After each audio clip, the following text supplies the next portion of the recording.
Сколько бы я не просил, но ты же знала, что меня теряла. Я босиком по стеклам бегал так упрямо. И если бы не твой милый голосок, я бы упал, сделав последний вздох.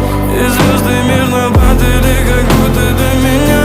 Я каждый раз загадывал тебя не потерять, но больше не могу, я просто мучаю себя. Теперь ты больше не моя. В камине в 6 утра фотография твоя. Горят воспоминания о тебе. У камина в 6 утра разбитая душа. И все твои обещания пустота.